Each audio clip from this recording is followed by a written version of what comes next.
zangu, tupo katika karne ya 21. Dunia inakwenda kwa kasi sana. Yako mabadiliko mengi ambayo yamekuwa yakitokea duniani. Mabadiliko ya kiteknolojia, mabadiliko ya kijamii ambayo yanatuhitaji sisi watumishi na wafanyakazi kuweza kubadilika, kuweza kuendana na mabadiliko hayo.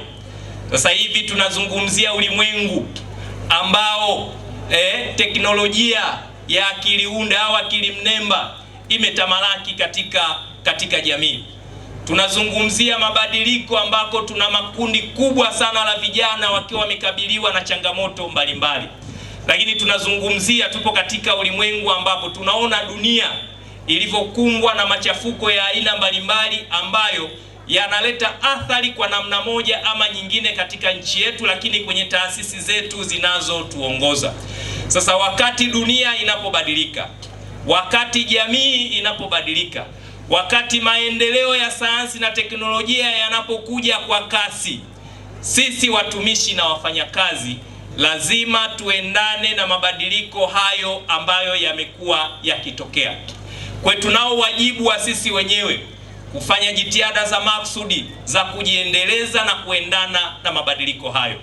Lakini taasisi zetu, waajiri, tunao wajibu wa kuweza kuchukua hatua za kuwaendeleza na kuwajengea uwezo watumishi na wafanyakazi wetu katika sekta ya umma, lakini hali kadhalika kwenye sekta binafsi, ili tuwe na wafanyakazi na watumishi wanaoendana na mabadiliko, wenye uwezo wa kuweza kutoa majawabu kwa wakati wowote kwa changamoto zozote za kidunia ambazo zimekuwa zikiibuka na kuleta athari katika mkoa wetu na katika nchi yetu ya Tanzania. Na jukumu hilo tusilipuuze. Lazima sisi kama waajiri tutekeleze jukumu hili la kuwajengea uwezo watumishi ili waweze kuendana na mabadiliko ambayo yamekuwa yakitokea duniani.